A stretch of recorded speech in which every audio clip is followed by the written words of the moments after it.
Hello everyone, I am Silverraptor and welcome back to Magic the Gathering Arena, where in this episode we are going to be making a new deck.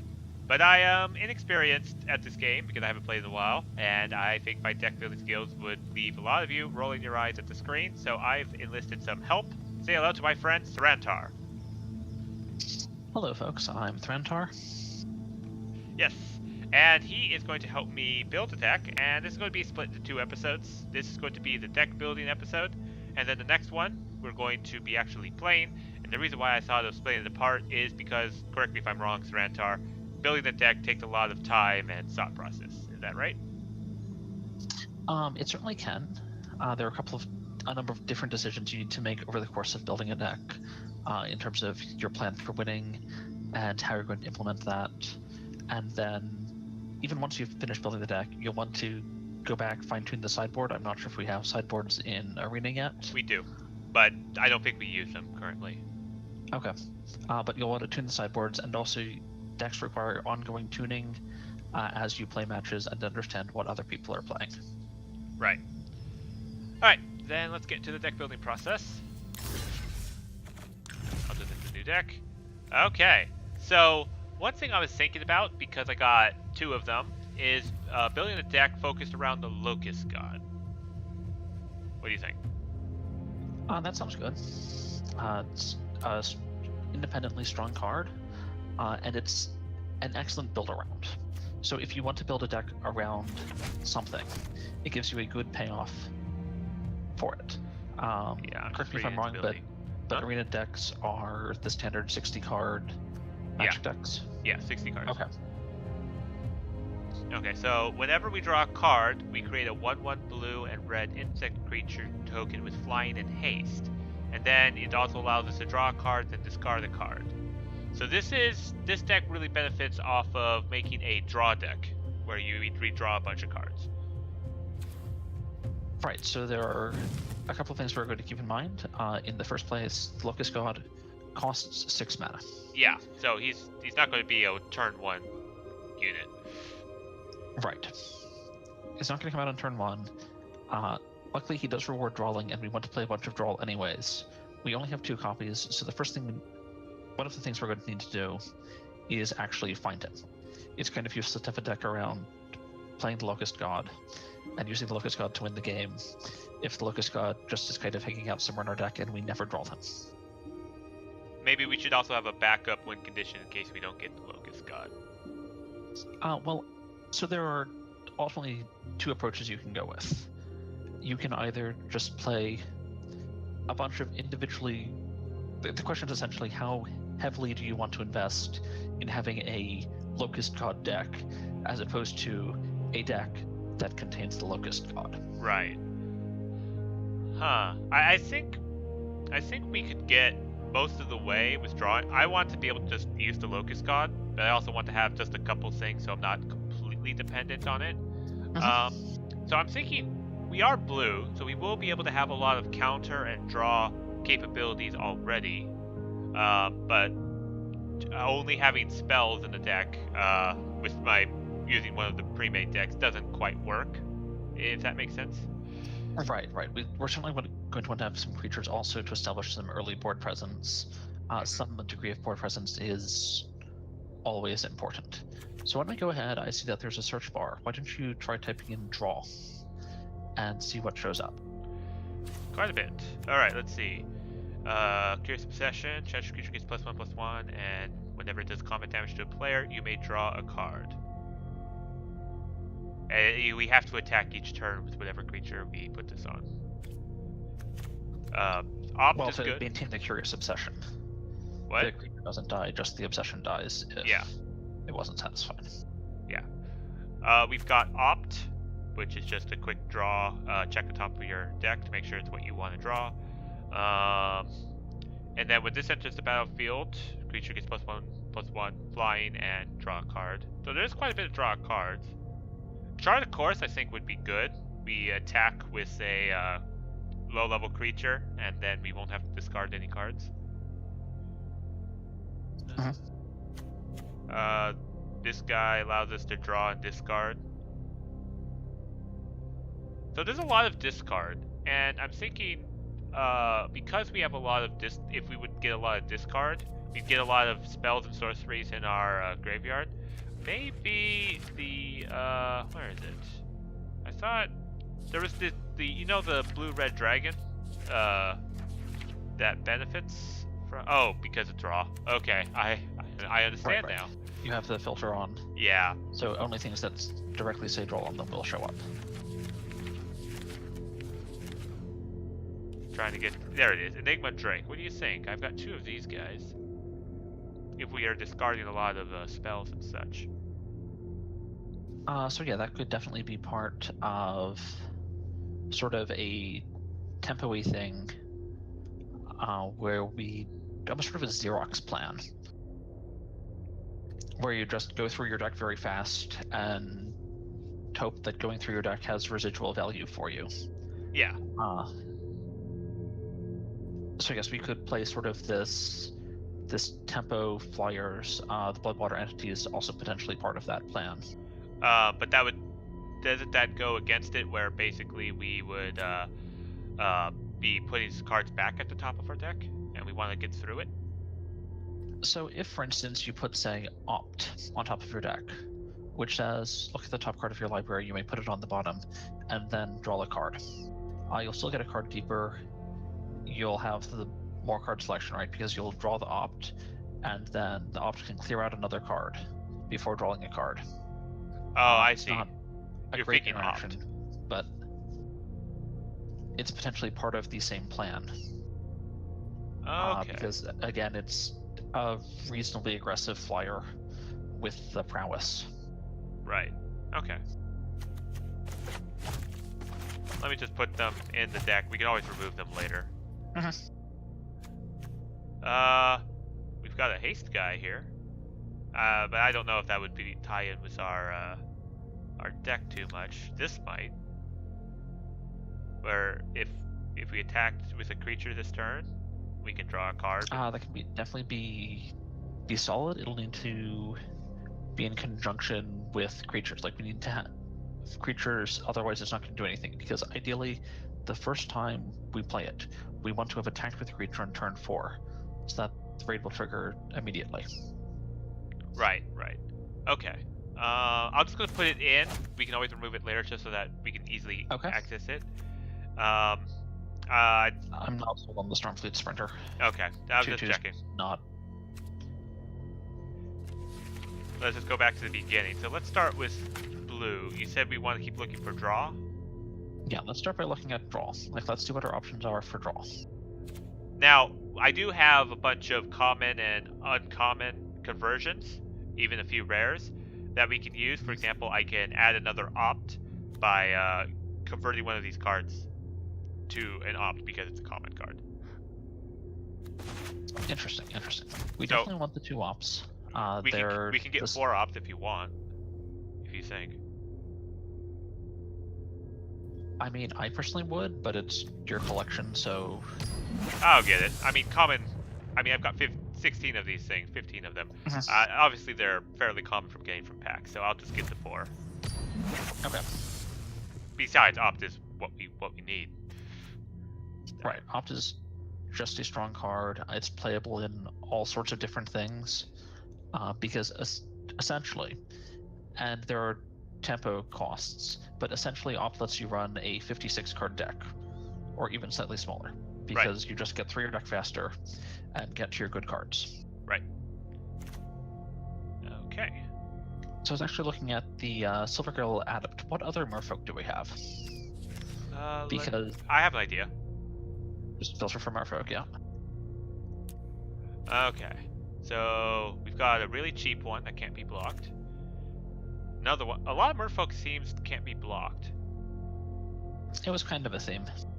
Okay. So this guy gets +1/+1 each time we put on a merfolk on the field, at least until the end of turn. Okay. I see what you're saying. We can build around Silvergill by having a bunch of merfolk that we can play. The Adept is certainly good if you can pay the reveal of merfolk cost, but I'm not sure if you have, or even if there are merfolk worth revealing necessarily for this style of deck. I think we might have enough merfolk. Well, at least we have a number of merfolk blue creatures. But yeah, We have a number of merfolk, but they're not necessarily for the same type of deck.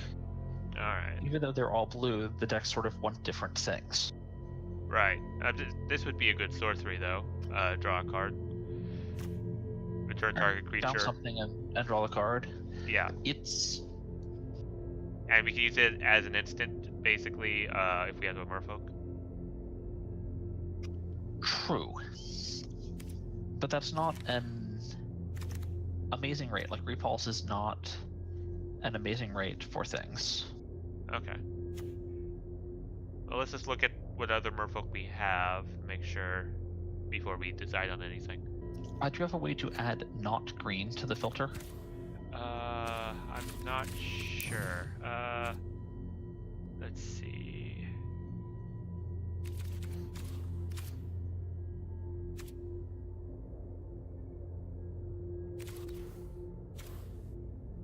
I don't know. Okay, no problem. Okay.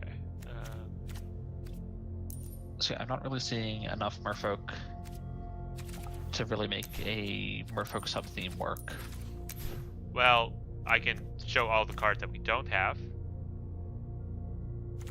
So, these are all related to merfolk. I just added my unowned cards. That's all the gray ones. But I can, convert with these cards. Right, but I don't think the merfolk theme is really a particularly important part here.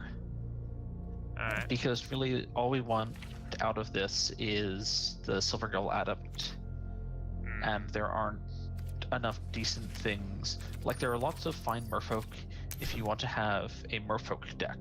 Right. There are not a lot of fine merfolk if you want to have a Locust God deck. Gotcha. Okay. Alright, we'll scrap the merfolk. What else would you say? Keep going? So let's actually go ahead and look at blue and red things that cost 2 or less. Fortunately, these are kind of organized together, so if I just skip Look ahead... at the advanced search. And try clicking on 0, 1, 2. Gotcha. Oh, okay, I see what you're saying.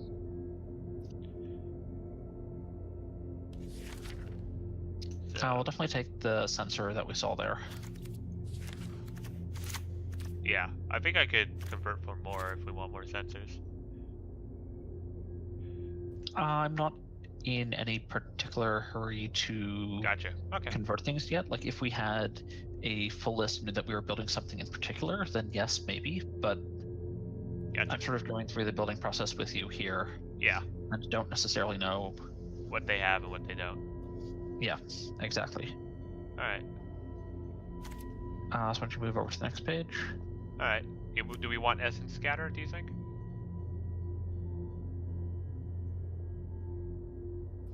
We could run an Essence Scatter or two. I'll just put all 3 in.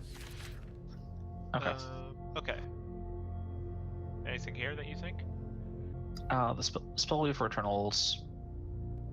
A potential. We want the strategic planning. Alright. Moving on? Yeah, move on for now. So now we're in the red category, unless we skip ahead to the red-blue mix. I'll go through the red category quickly. Put in the Battlefield Scavenger. Battlefield Scavenger, where's that? Top row on the right. May exert. When you exert, you may discard a card. If you do, draw a card. Huh. Okay. That gives us a relatively cheap creature. Abrade, yes or no? Yeah, we'll play it. You said yes? Yes. I want to have some removal. And it is functional removal, and also flexible removal. Tormenting Voice. Right, because we're just trying to cycle through the deck. Right, so like I'm going reasonably hard here on the Locust God concept. Right. And also, so incidentally powering up the Enigma Drakes. Yeah. We do have Highland Lake. I don't know if we want to get that in place of like an island or a mountain. Yes. Remove 2 of each, put in a set of 4 Highland Lakes.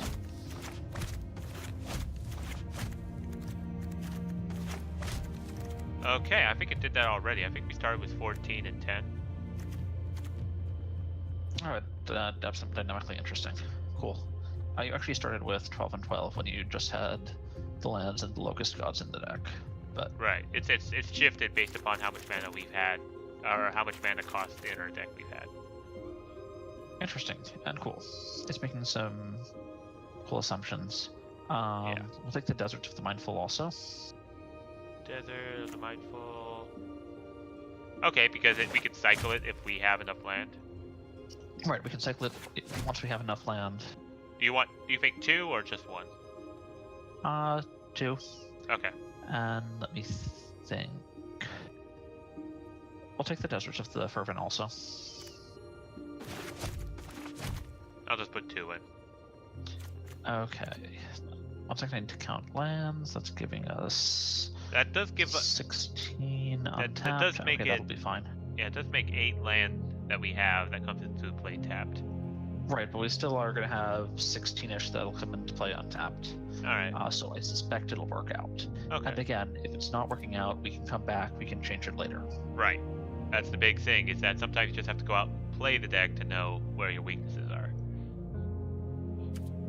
Yes. Now, certainly better players than me can develop a better initial appreciation of things that need tuning. Mm-hmm. And there are a number of different constraints we're trying to juggle between your selection of cards. Oh, actually, that's really cool. What? I just noticed something. If you look at, can you scroll up your deck list for a second? You mean these? Yeah. Where? Do you know what the bars are representing? Yeah, Is those that are the creature cost. mix? Creature, non-creature mix? Okay, yeah. And cost, yeah. Yeah, the cost was obvious to me. I wasn't sure what the various colors on the bar were representing. Yeah, so it just shows the bar that we have. We have a little bit more land, we have very few creatures, and we have a lot more non-creatures. Right. Okay, we definitely need just more 2-drops. We have 10 cards that cost 2, but a lot of them are instants and sorceries. Actually, if you want to expand your search, I would look at things that cost 3. Okay. You wanted to do it just 3 because we Just 3. Alright, let's see. Huh, this is a good defender.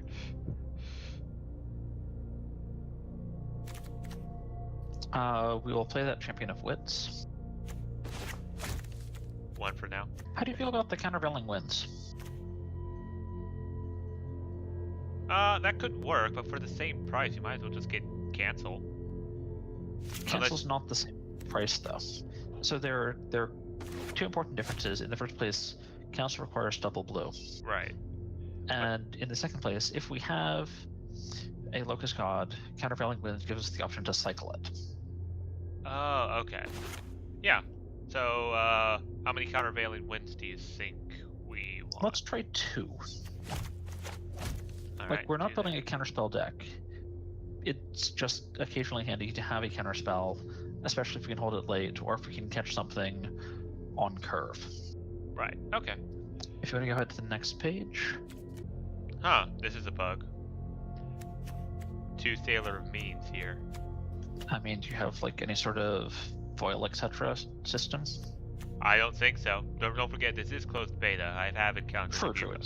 It's possible that it's a bug. We should flag that and see if it's a bug. If you can follow up on that later. Yeah, I can. Capture log? Let's see. Okay, whatever that is. Alright. Okay.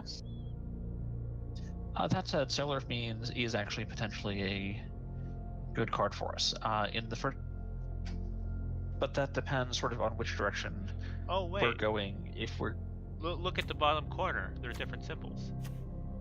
oh yeah, sorry, you're right. They're from Sailor of Means from different expansions. They should eventually implement a collapse all of your copies of X into one stack option. Right. But yes, they should be displaying separately right now because they are in 2 different expansions. Yeah, I just noticed that. Okay, So there's sort of a fork here. If we think our plan A is beat them up with Bloodwater Entity and Enigma Drake, then the Sailor of Means is not really what we want. right. But it's still okay to sort of hold the ground while our flyers hit them. Yeah. If we think our plan A is try and race to the Locust God, cut that online as fast as possible, and then win with the tokens, then the Sailor of Means is quite good, both letting us potentially play it a turn earlier with the treasure and just taking her out and helping us not die while we try to get our 6-drop in play and doing things. Okay. So, thinking of putting in a few of these guys? Well, that's my question, is what's our primary plan? Is our primary plan... I think a primary plan is just Locust God, but the Enigma Drake is the second secondary plan, which is also highly coveted as well. Okay, then let's just play 2. Okay. I'll put one of each, just for fun. Cool. So in general, Yeah. and this is not going to matter at all here, but in general, you don't actually want to play one of each, because say you're playing a match with an opponent. Yeah. And in game 1, you play a Sailor of Means. And in game 2, you play the other Sailor of Means. Then in game 3, your opponent knows that you have 2 Sailor of Means in your deck. Oh. I see. Okay.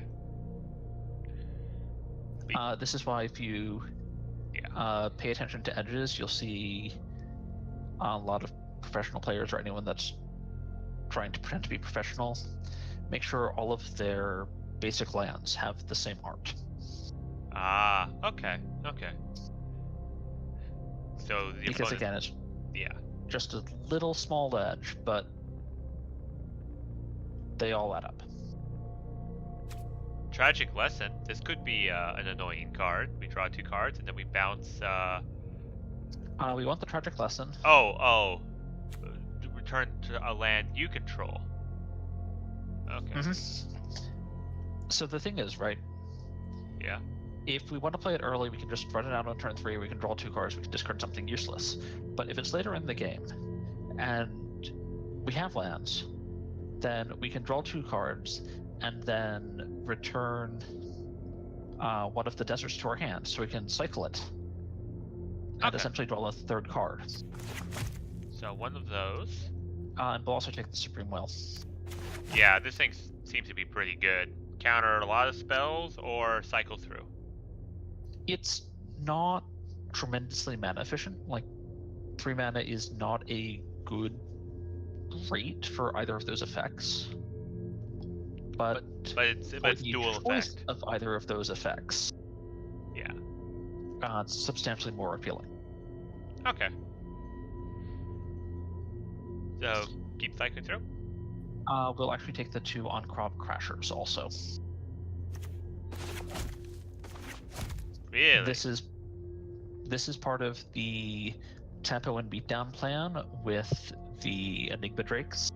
Ah. Also, they further support the Battlefield Scavenger. Gotcha. This is just more of our meaty critter wall.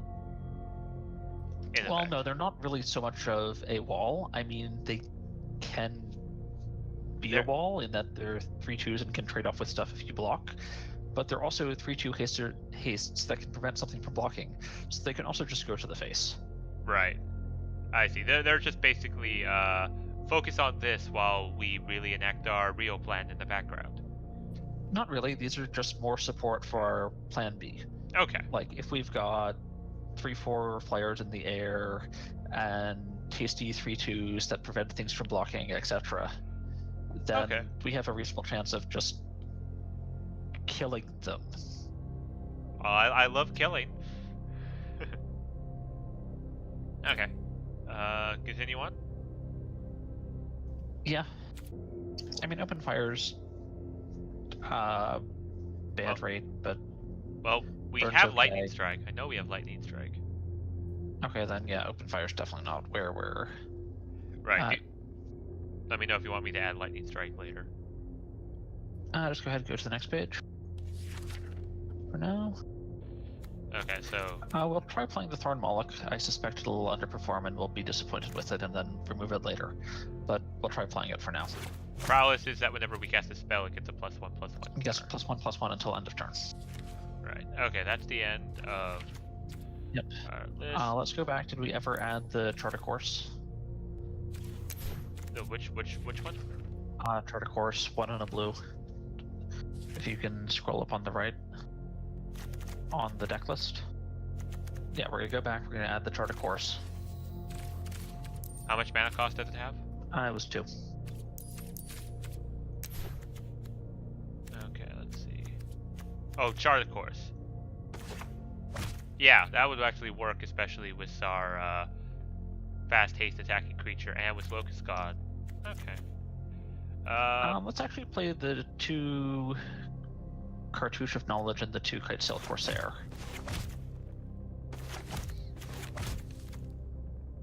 Okay, that gives us 60. And then we're at 60. Yeah, so is there anything that you want to swap out, convert one of these into, or anything like that? I mean, honestly, I generally have a fairly iterative method of building, so I'd take this, go out, play it, understand what's working and isn't working, and then maybe come back for some changes. Okay. I think we could actually do one or 2 games now if you want. And then Okay. Next episode will be like a refinement of this deck. Okay. Okay. Then We can also just go ahead and give it a name. Yeah. New deck Let's see. Not How do I switch not the an name? exciting name. Yeah. Locust God. I'd personally be a little bit more flamboyant and call it like Swarm of Locusts or something. But Isn't there a card called Swarm of Locusts? Swarm of Locusts, I'm not sure offhand, to be honest. I'm not sure how to change this. Oh, okay. Hang on. Where is he? Where is he? Ah, here he is. Aha! We can switch the backdrop. That's cool. Yep. So now much more appropriate. It's also, mostly completely irrelevant, but it's a cool little touch. Yeah. Not Golgari Exploration. We'll do Swarm of Locusts. All right. Well, you help me build this deck. You'll also make the calls. Well, some of them. Yeah. Okay. So we've got 3 land. That's good. I think this is a good hand. We're on the play? Yeah, this is a fine hand. We keep this. Yeah.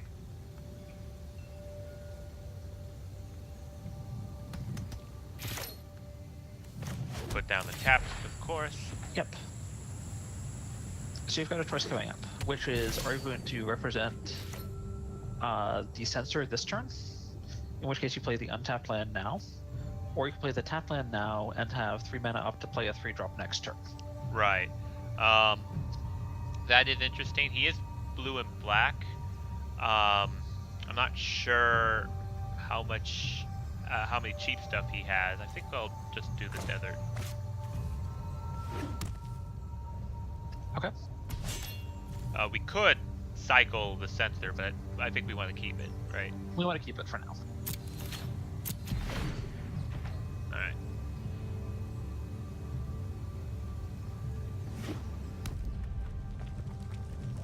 Oh, he's a 3-colored deck.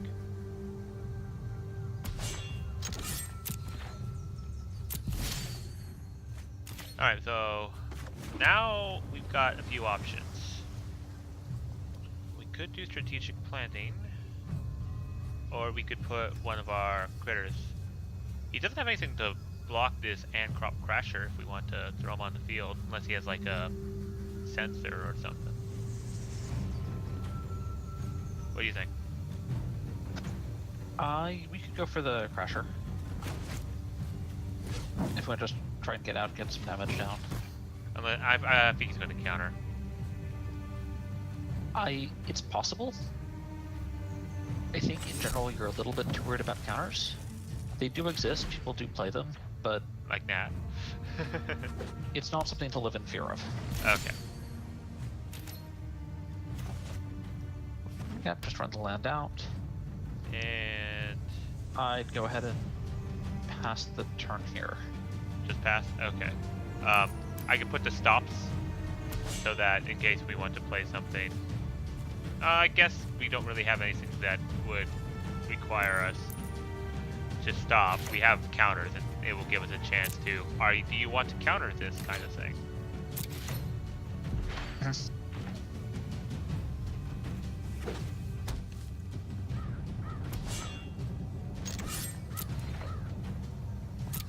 Okay. Alright. We need to discard a card for this. Which would you... Do you think Tormenting Voice? Yeah,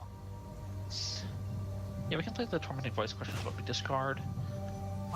So the couple of options, we can discard the Censor because the 1-mana tax is potentially being aged out. But He keeps playing lands, he's...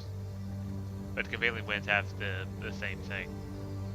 No, because it's pay 1 for each card in your graveyard. So as we get more cards in our graveyard, it's like, sure, right now there's 1. But when we play the Tormenting Voice and discard the Censor, It'll be 3. 2 cards will go to our graveyard, right, it'll be 3. And then later we'll play the Strategic Planning, and that'll be 2 more cards going to our graveyard. Okay. So, discard the Censor? I think we can discard the Censor.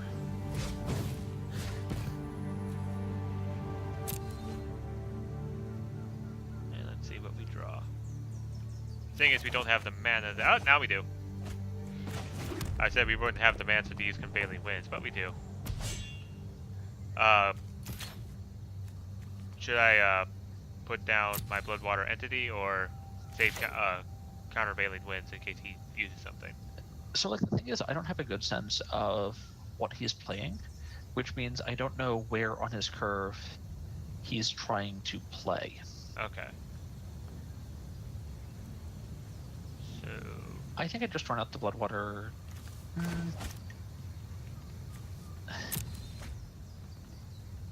Yeah, I just pass the turn because there's not quite anything we want to return with the Bloodwater Entity, right? Right. I mean, all we have is Censor and Tormenting Voice. And Tormenting Voice is a fine card, but your plan can't be just continue to play Tormenting Voices. That doesn't do anything. Right. We have Champion of the Wits now. Champion of Wits, though, could certainly be good for us. Alright, so we'll play that.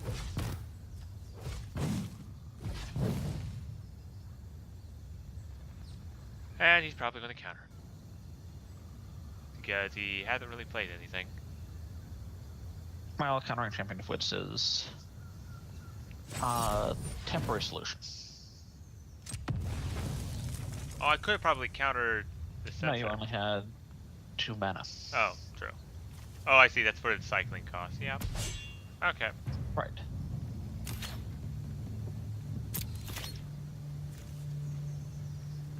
Should we use strategic planning? Or because we can't really counter anything? Yeah, we should go ahead and play the strategic planning.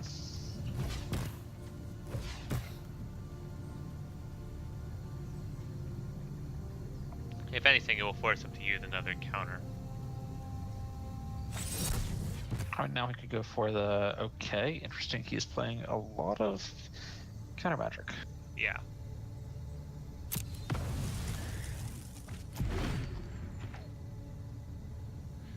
That's what I was worried about. Yeah, blues in this game seem to have a lot of counter. What's this? Search for Escanta. Alright, so nothing to worry about.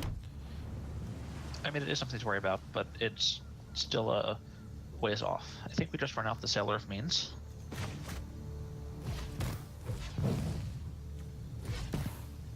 And then if he casts a spell, I could use countervailing winds to stop it. No, he doesn't. I don't think it's worth using a spell to force through a Sailor of Means. Sailor of Means is just... Sailor of Means. Yeah. Okay. Then just hold off and see if he plays anything next turn. Yeah, hold off, see if he plays anything. So next turn we do actually have the option of embalming our Champion of Wits. Right. Sorry, eternalizing our Champion of Wits. Yeah.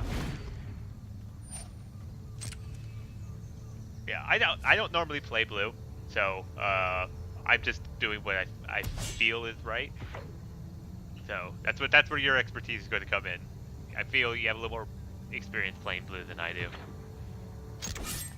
Yeah, I honestly mostly I play combo, but Alright. Alright, so we can draw. Ooh. We got another land, and now, like you said, Eternalized Champion of Wits. yeah, eternalized Champion of Wits.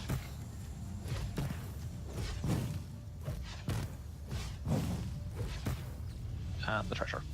Yeah. And you can't counter Eternalizing, right? Correct, because it's not actually a spell, it's an ability of the card.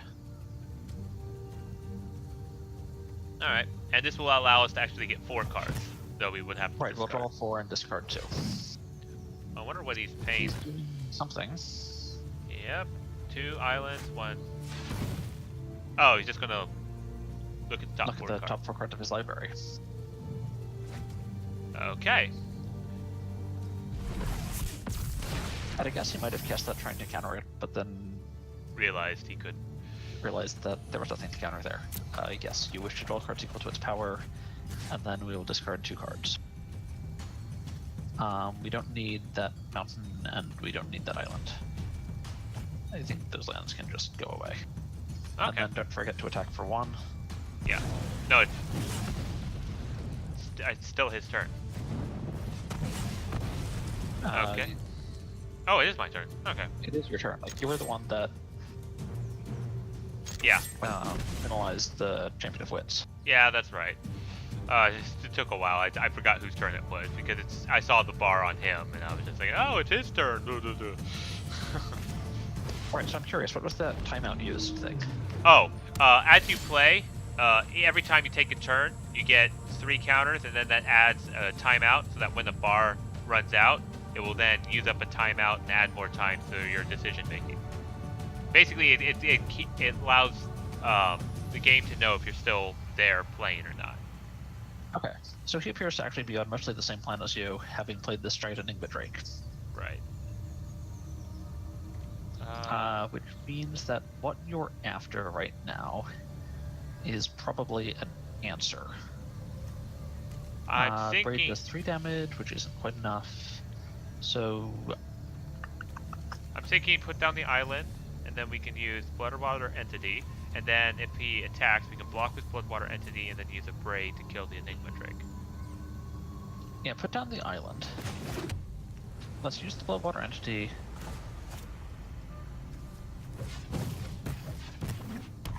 Okay, he can't counter. And let's actually look and see what's in... Huh. How much mana do you have? You have 5 mana. Yeah. Use this little icon to go back and forth. Strategic planning or sensor? Take the sensor. Okay. Okay. And I think we'll And then pass. you're just happy to pass, yep. We could cycle this, but I'll do that Not at the at end the of this moment. turn. Yep.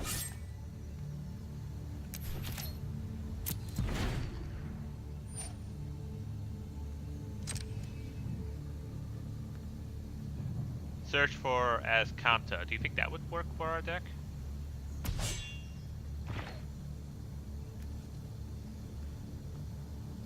That would allow us to cycle through our deck a lot quicker. It's pretty solid, but I don't think it's quite necessarily what you're after. Okay. Okay, so he's playing right into our trap. Block with the Bloodwater entity, and then we'll use a Braid.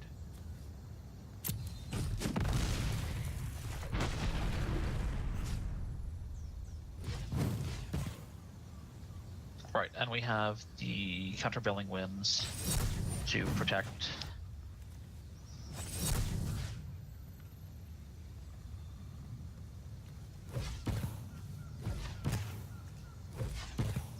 Okay. And we've got 6 cards in our graveyard, so he doesn't have 6 mana. He can't stop this. He shouldn't be able to stop this. I'll have another negate.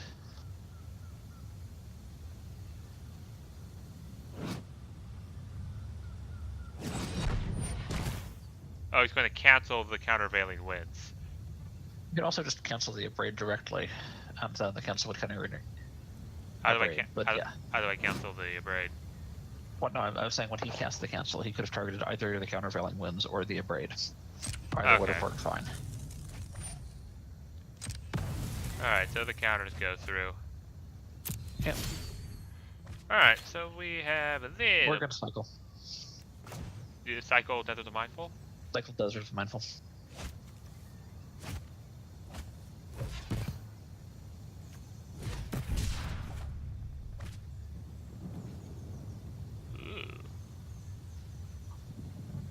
Put down Marauding Looter, or should I cycle the Censor as well?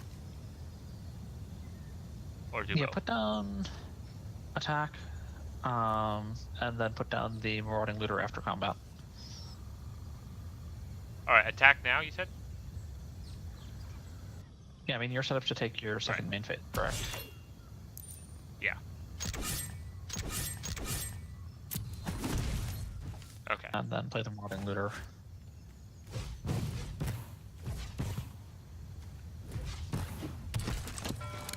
And then we can cycle the Censor at the end of his turn. Potentially at the end of his turn.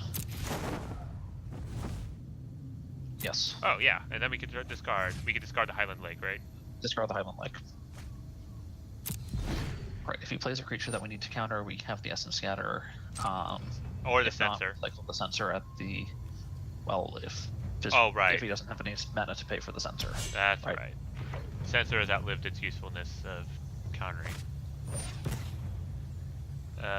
Well, he's probably going to attack. I mean, he has a 10 for I expect him to attack. Yeah. He'll take 10. It'll be painful, but whatever. There's nothing you can do about it right now. Right. Okay, that's an Essence Scatter. That's an Essence Scatter. Of course, it'll come back to his hand next turn. No. I mean, playing the mountain there was wrong. Oh. So in the first place, you needed something to be able to discard, right? Right. You needed something to discard to your Marauding Looter. Also, it would have something in our hand so that he wouldn't know what we had in our hand. Right. Okay, yeah. But we can play Locust God. Yeah, we play the Locust God.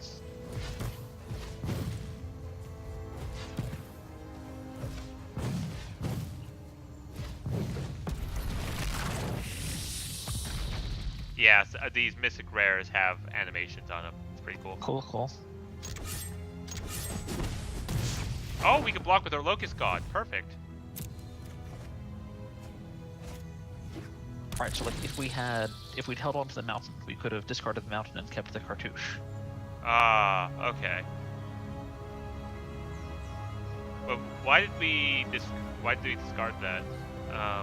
Because you chose to take the action for the marauding. Oh, that's right. Okay. Yeah. All right, that's my bad.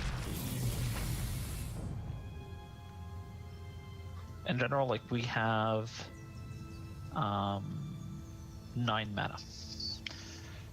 Nothing in our deck costs more than 6. Locust God is our most expensive thing and costs 6. Gotcha. Activating the Locust God twice costs 8. Okay. Block with Locust God? Yeah. Because we'll get it back next turn, and we'll take out the Enigma Drake. And also, you're at 10 life. Yep. Okay. Locust God again? Locust God again.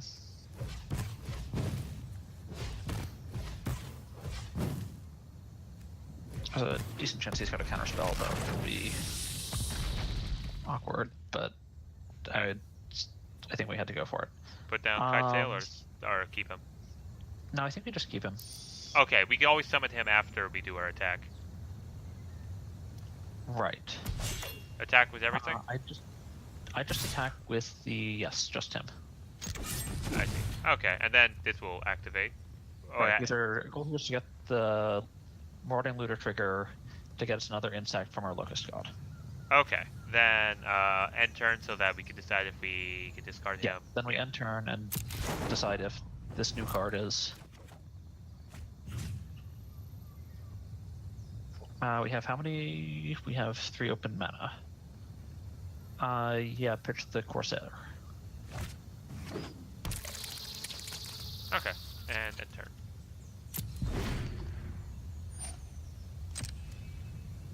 Alright.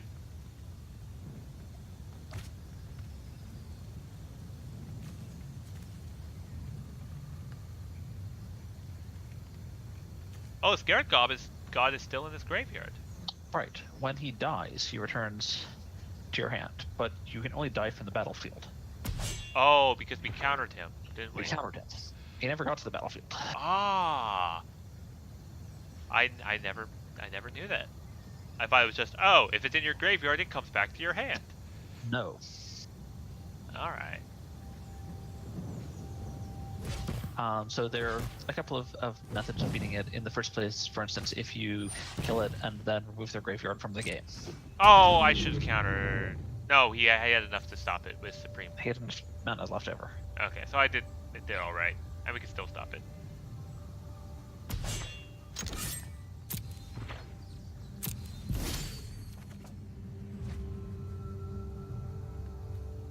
Well, we have our Braid back. What do you think? Do I want to play anything or still trigger Marauding Looter? I think I just attack with the 3 insects. All 3 of them? One of them. Yes, Oh. all 3. Okay. Sorry. Yeah, all 3 of them. He's considering something. Alright.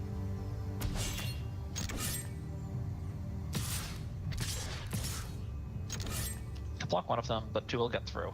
Yeah. Alright. And then we go for the Braid on the Enigma Drake. Oh! Perfect. Unless he has another counter, which he probably will. He does have a lot of... Oh, no! And then we just end the turn. And use Raid. Yep.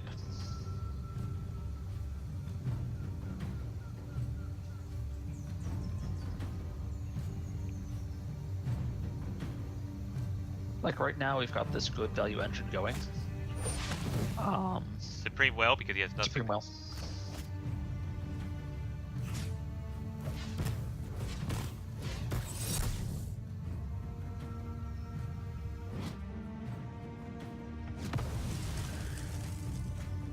Alright. So this means we don't have anything in our hand to decide. Yeah, but we're still happy burning a random card. Oh, that's fine. That was perfectly fine to get rid of the Thor and Moloch, right? Yeah. Yeah. Should be. I'm surprised he hasn't You transformed could this. flip that at his leisure, like. Now he transformed Okay, it. yes, he finally realizes that he actually just needs more action. Yeah.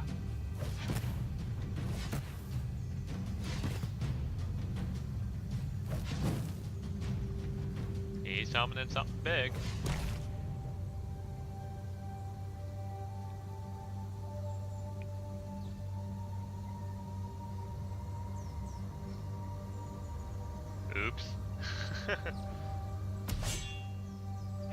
It wasn't his turn. Oh yeah, there doesn't seem to be mana burn, where if you accidentally tap. Mana burn hasn't existed in like 3 or 4 years. Well, you can tell how long it's been since I played. There we go, we win. All right. So that was good. Vibrant Encampment. I don't know if that's really good or not. Okay. It can be All like it can be fine, but it's certainly for a very specific plan. Okay. So, do you want to cut it here, and then next episode we can try to refine or continue playing a bit more? Okay, that works for me. Let's wrap here. Yeah. All right. So, see you all in the next episode.